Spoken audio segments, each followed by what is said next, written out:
Hello everyone, ఈ vlog ఇంకా Saturday evening నుంచి సండే ఆఫ్టర్నూన్ వరకు అనమాట. 2 days అయితే కొన్ని రెసిపీస్ అనేటివి షూట్ చేశాను. అవి మీతో షేర్ చేద్దామని అయితే వ్లాగ్ చేస్తున్నాను. ఫస్ట్ అయితే సాటర్డే ఈవినింగ్ పిల్లల కోసం ఐస్ క్రీమ్ అయితే చేస్తున్నాను. ఏం చేస్తున్నాను అంటే కుల్ఫీ చేస్తున్నాను. చాలా అంటే చాలా బాగుంటుంది. ఏంటంటే ఇంకా హోమ్ మేడ్ కాబట్టి బయట కన్నా సూపర్ ఉంటుంది తెలుసా. చాలా ఈజీ ప్రాసెస్, ఒకసారి ట్రై చేయండి ఇంట్లో. ఎక్కువ టైం కూడా పట్టదు. ఇంకా సోది ఆపేసి అసలు విషయం చెప్తాను. ఫస్ట్ అయితే ఒక ప్యాన్ తీసుకొని అందులో షుగర్ వేసిన 1/2 cup దాకా షుగర్ వేసేసి డ్రై రోస్ట్ చేసుకోవాలి. డ్రై రోస్ట్ చేసినప్పుడు ఈ షుగర్ అనేది క్యారమెల్ సిరప్ లాగా మెల్ట్ అయిపోతుంది అనమాట. ఫస్ట్ షుగర్ వేసి డ్రై రోస్ట్ చేసుకునేటప్పుడు ఫస్ట్ మనకి ఏం అర్థం కాదు, షుగర్ అంతా డ్రై అయిపోతుంటుంది కానీ సిరప్గా రెడీ కాదు. సో కాకపోతే కలుపుతూనే ఉండాలి, సిమ్లో పెట్టద్దు, కొంచెం మీడియం ఫ్లేమ్ పెట్టి కలుపుతూనే ఉంటే మెల్లగా షుగర్ అనేది క్యారమెల్ సిరప్గా మెల్ట్ అయిపోతుంది అనమాట, రెడీ అయిపోతుంది. ఈ క్యారమెల్ సిరప్ రెడీ అయిపోయిన తర్వాత ఒక 1/2 glass హాట్ వాటర్ కొద్దిగా వేస్తూ కలుపుతూ ఉండాలి. సిరప్లో ఒకటేసారి వేయద్దు, ఒకటేసారి వేసారనుకోండి గట్టిగా అయిపోతుంది షుగర్ సిరప్ అనేది, ఇంకా అది అస్సలు మెల్ట్ అవ్వదు. కొద్దిగా వేస్తూ కలుపుతూ ఉండాలి. ఎందుకు ఈ వాటర్ వేయడం అంటే క్యారమెల్ సిరప్ని డైరెక్ట్గా ఒక గిన్నెలోకి తీసుకున్నాం అనుకోండి, ఈ ప్రాసెస్ అయ్యేలోపు అది గట్టిగా అయిపోతుంది, ఇంకా సిరప్ లాగా లిక్విడ్ లాగా ఉండదు అనమాట. సో కొంచెం వాటర్ వేసారంటే లిక్విడ్ లాగా ఉంటుంది. ఇంక ఇట్లా కలుపుకొని ఒక గిన్నెలోకి అయితే తీసుకోవాలి.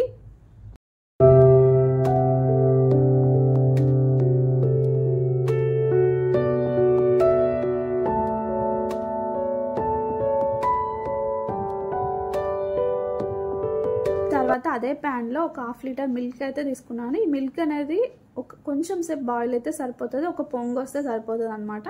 తర్వాత ఒక గిన్నెలో కొంచెం మిల్క్ తీసుకొని అందులో 2 tablespoon కార్న్ఫ్లోర్ వేసేసి ఇంకా మనకి నచ్చిన డ్రై ఫ్రూట్స్ ఏవైనా వేయచ్చు. నేనైతే బాదం వేస్తున్నాను, కాజు, పిస్తా, బాదం ఏదైనా వేయచ్చు అనమాట.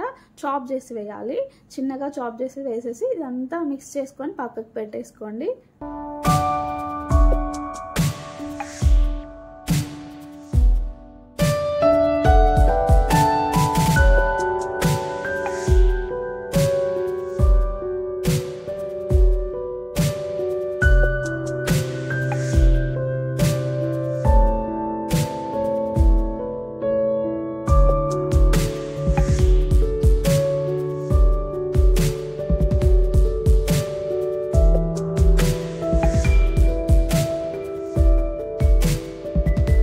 పాలు ఒక పొంగు వచ్చిన తర్వాత మనం రెడీ చేసి పెట్టుకున్న క్యారమెల్ సిరప్ వేసేసి మొత్తం మిక్స్ చేసుకోవాలి. ఇందులోనే పాలల్లో కార్న్ఫ్లోర్ డ్రై ఫ్రూట్స్ వేసి మిక్స్ చేసుకున్నాం కదా, దాన్ని కూడా వేసేసి మిక్స్ చేసుకొని ఒక 10 minutes దాకా కలుపుతూ బాయిల్ చేసుకోవాలి. కొంచెం చిక్కగా కావాలి, బాగా కాదు. మనము కార్న్ఫ్లోర్ వేయగానే చిక్కగా అయిపోతుంది, ఇంకా దగ్గరకు వచ్చేస్తాయి పాలు. కాసేపు అట్లా బాయిల్ చేసుకుంటే సరిపోతుంది. ఇంక ఇక్కడ షుగర్ ఏమన్నా కావాలంటే వేయచ్చు మనం చూసుకొని, షుగర్ సరిపోకపోతే. ఇంక ఇందులోనే కొంచెం ఇలాచీ పౌడర్ కూడా వేసేసి మిక్స్ చేసుకోవాలి.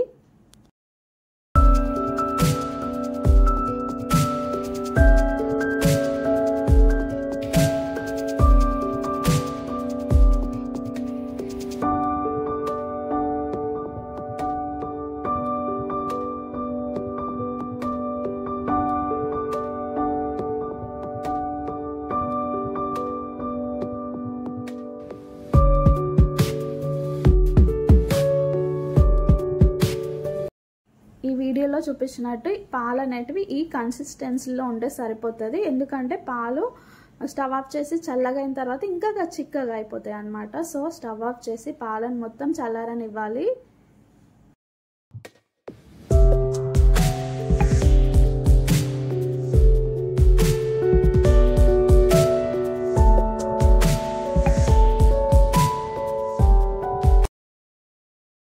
ఇంకా కంప్లీట్గా కూల్ అయిన తర్వాత మన దగ్గర కుల్ఫీ మౌల్స్ ఉంటాయి కదా, అందులో వేసేసి మూత పెట్టేసి డీప్ ఫ్రిడ్జ్లో 6 hours ఉంచినారంటే కుల్ఫీ అనేది రెడీ అయిపోతుంది.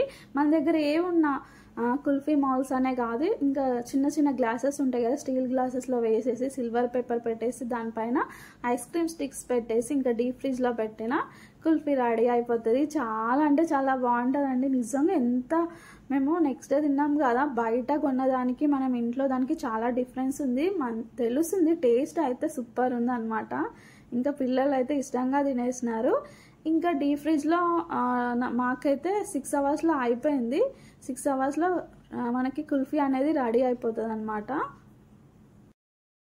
నేను 6 o'clockకి కుల్ఫీ మౌల్స్లో వేసిన, అంటే నైట్ 11 o'clockకి కంప్లీట్గా కుల్ఫీ రెడీ అయిపోయింది. కాకపోతే అంత నైట్ పిల్లలకి ఎందుకు పెట్టడం అని అయితే నేను తీయలేదు. నెక్స్ట్ డే చూపిస్తే ఎట్లా వచ్చింది అనేది.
ఇంక ఇది నైట్ 9 o'clock అట్లా అవుతుంది. ఇంక అప్పుడైతే జ్యూస్ చేస్తున్నాను, పైనాపిల్ జ్యూస్.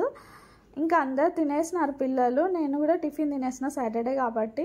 ఇంకా అందరికీ జ్యూస్ తాగొచ్చు కదా అని ఇది తీసుకొచ్చి 1 week అవుతుంది. నేనే ఇంకా లేట్ చేసిన జ్యూస్ చేయడానికి.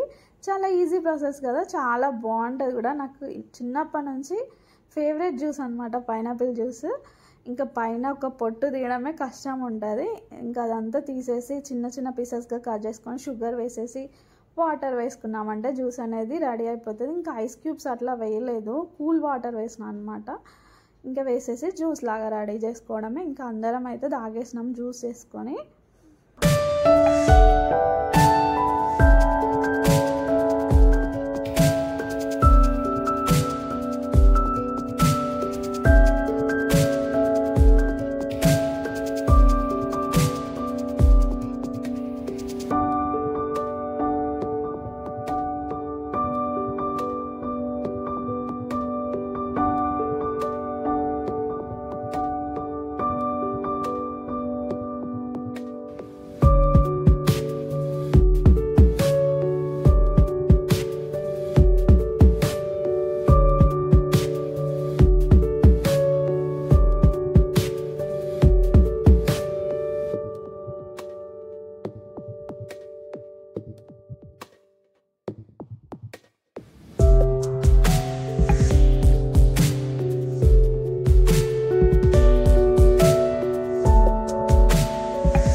ఇంక ఇది సండే రోజు మార్నింగ్ పొద్దున్నే నా వ్లాగ్సే ఓపెన్ చేసి చూస్తున్నారు. చూడడమే కాదు వాయిస్ ఓవర్ని కామెంట్ చేసుకుంటూ నవ్వుకుంటున్నారు.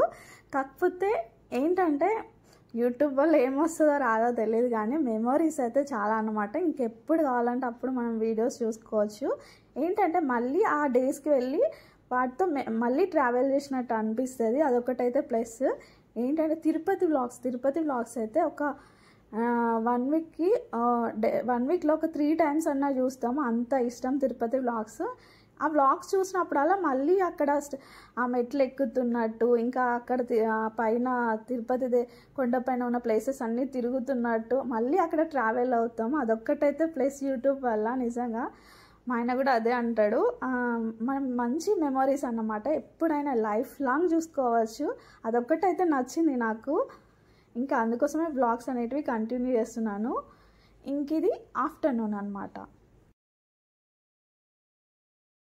ఇంకా ఈరోజు చికెన్ బిర్యానీ చేస్తున్నాను. ఇంకా పిల్లలు అయితే చాలా రోజుల నుంచి అడుగుతున్నారు, దాదాపు 1 month బ్యాక్ నుంచి అడుగుతున్నారు ఇంట్లో చేయమని. ఇంక ఈ బాట్లు అని భయపడి ఇంకా బిర్యానీ అయితే చేయలేదు. కర్రీస్ చేసిన, ఎందుకంటే కర్రీస్లో చికెన్ అనేది ఎక్కువ ఉడుకుతుంది కదా, ఎక్కువ ఉడికితే ప్రాబ్లం లేదన్నారు కాబట్టి కర్రీస్ ఎక్కువసార్లు చేయలే, కానీ ఒక 2-3 times అయితే చేసినాను. ఇంకా బిర్యానీ అయితే కంప్లీట్గా చేయలే అనమాట. ఈరోజు అయితే చేస్తున్నాను. చికెన్ని బాగా వాష్ చేసుకొని సాల్ట్ వాటర్లో ఒక 10 మినిట్స్ అట్లా ఉంచండి. దానివల్ల చికెన్ పీసెస్ అనేటివి గట్టిగా ఉంటాయి, స్మెల్ అనేది లేకుండా ఉంటుంది. తర్వాత చికెన్ పీసెస్కి ఒక నైఫ్తో ఘాట్లు పెట్టాలి. ఘాట్లు పెట్టడం వల్ల మనం వేసిన మసాలా అంతా పీసెస్ లోపలికి కూడా వెళ్తుంది అనమాట. తర్వాత 1.5 టేబుల్ స్పూన్ దాకా కారం అయితే వేసినాను. పచ్చిమిర్చి పేస్ట్ కూడా వేస్తా. ఇంక ఇందులోనే రుచికి తగ్గ సాల్ట్, 1.5 టేబుల్ స్పూన్ అల్లం paste, 1 tablespoon masala, 1/2 tablespoon garam masala, ఇంకా 1 టీ స్పూన్ దాకా బిర్యానీ మసాలా వేసినాను. ఇవి వేసేసి మొత్తం అంతా మిక్స్ చేసుకోవాలి ఫస్ట్.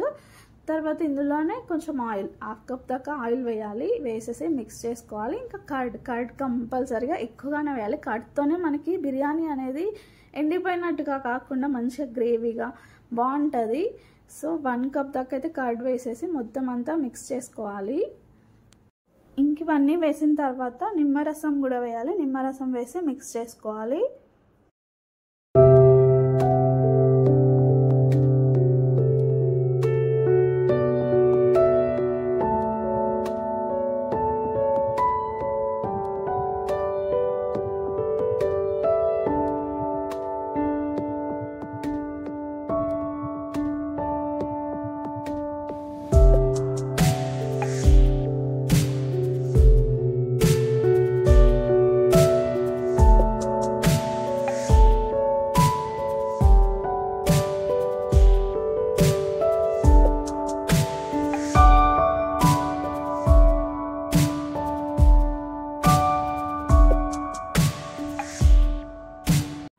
తర్వాత ఒక మిక్సీ జార్లో పచ్చిమిర్చి, పుదీనా, ఒక 2 ఆనియన్స్ని చిన్నగా కట్ చేసి వేసేసి పేస్ట్ లాగా చేసుకొని ఈ పేస్ట్ని కూడా మనం చికెన్లో వేసేసి మొత్తం అంతా మిక్స్ చేసుకొని మూత పెట్టేసి ఫ్రిడ్జ్లో ఒక 1 అవర్ అయినా ఉంచాలి.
చికెన్ని మంచిగా మ్యారినేట్ చేసుకున్న తర్వాత కుల్ఫీ అయితే పిల్లలకి ఇద్దామని అయితే ఫ్రిడ్జ్లో నుంచి అయితే తీస్తున్నాను. పర్ఫెక్ట్గా రెడీ అయిపోయింది. ఇంకా నైటే రెడీ అయిందని చెప్పిన కదా. ఇంకా ఫస్ట్ అయితే రాదు, ఫ్రిడ్జ్లో నుంచి తీయగానే కొంచెం సేపు వాటర్లో అట్లా పెట్టినామంటే ఈజీగా వచ్చేస్తుంది. చూసారు కదా ఎంత పర్ఫెక్ట్గా వచ్చిందో. టేస్ట్ అయితే అమేజింగ్, చాలా అంటే చాలా బాగుంది. పిల్లలు కూడా ఇష్టంగా తినేస్తున్నారు. చాలా ఈజీ ప్రాసెస్ కూడా కదా.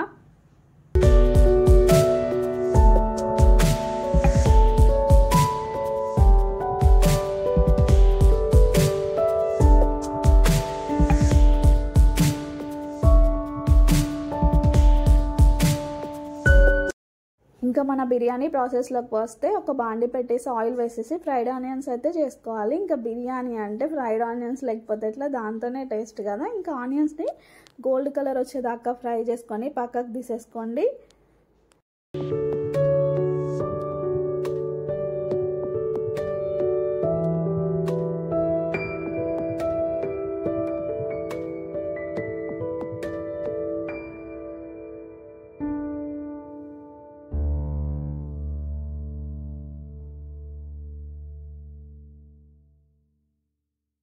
తర్వాత ఒక గిన్నె నిండా వాటర్ తీసుకొని తగినంత సాల్ట్ అనేది పర్ఫెక్ట్గా వేయాలి. తర్వాత బిర్యానీ స్పైసెస్ అంటే ఇంకా లవంగాలు, బిర్యానీకి సంబంధించిన స్పైసెస్ అన్నీ వేసేసి పుదీనా, గీ వేసేసి వాటర్ని మంచిగా మరిగించుకోవాలి.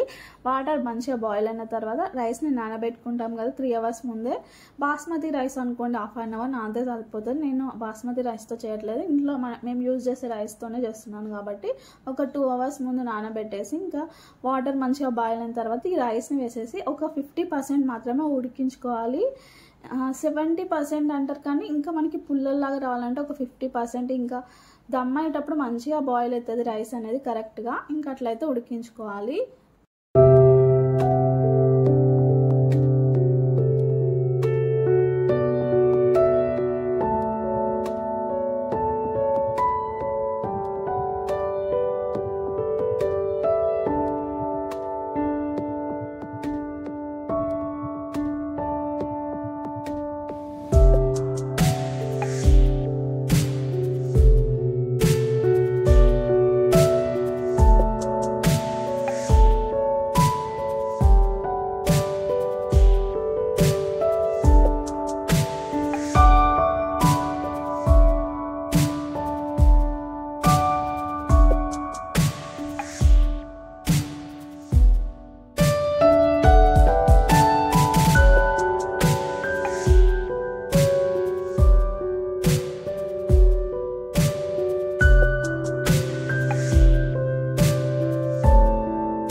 తర్వాత ఒక పెద్ద బాండీ తీసుకోవాలి. మనం బిర్యానీ చేయాలంటే మనం చేసే బాండీ అనేది కూడా వెడల్పుగా ఉండాలి. అట్లా చికెన్ అన్నిటిని ఇట్లా సర్దుకోవచ్చు ఒక లేయర్ లాగా. సో ఇట్లా చికెన్ వేసేసి మనం మ్యారినేట్ చేసుకున్న చికెన్ని వేసుకొని ఒక 10 minutes అట్లా ఫ్రై చేసుకోవాలి. బాగా సేపు కాదు, కొంచెం సేపు ఫ్రై చేసుకొని తర్వాత దాంట్లో పైన కొంచెం ఫ్రైడ్ ఆనియన్స్, కొంచెం పుదీనా, కొత్తిమీర అట్లా వేసేసి దానిపైన రైస్ని 50% ఉడికించుకుంటాం కదా, ఆ రైస్ని ఒక లేయర్ లాగా వేయాలి. మొత్తం అంతా రైస్ వేసేసి ఇంకా ఫైనల్గా పుదీనా, కొత్తిమీర, కొంచెం మసాలా వేసేసి కొంచెం ghee, food colour, yellow food colour వేసేసిన ఇంకా ఫ్రైడ్ ఆనియన్స్ మర్చిపోద్దు కదా, ఫ్రైడ్ ఆనియన్స్ వేసేసి మూత పెట్టేసి ఒక 20 minutes దమ్ చేయాలి. తర్వాత స్టవ్ ఆఫ్ చేసి ఒక 15 minutes ఉంచున్నారంటే చికెన్ దమ్ బిర్యానీ రెడీ అయిపోతుంది. చాలా ఈజీ అండి.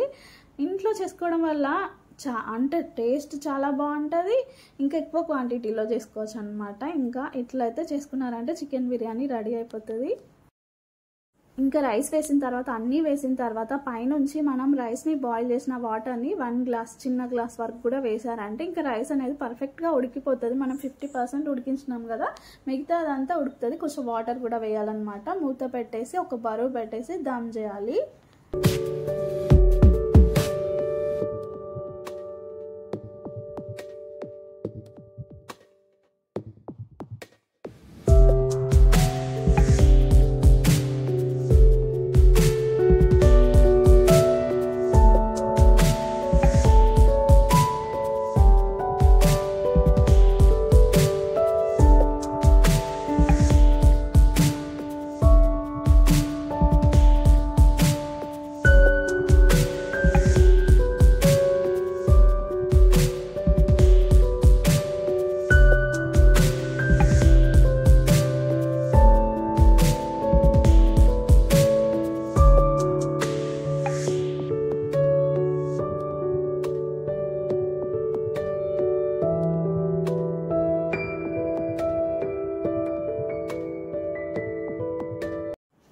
చూసారు కదా, పర్ఫెక్ట్గా రెడీ అయిపోయింది బిర్యానీ. చాలా బాగుంది టేస్ట్ కూడా. పిల్లలు అయితే ఇంకా ఆ రోజు సండే కాబట్టి 3 times తినేసినారు. చాలా బాగుంటుంది. ఇంట్లో పిల్లలు అన్ని టైమ్స్ తిన్నా కూడా వాళ్ళకి ఏం ప్రాబ్లం కాదు. అదే హోమ్ మేడ్కి ఉన్న బయట తినేదానికి తేడా.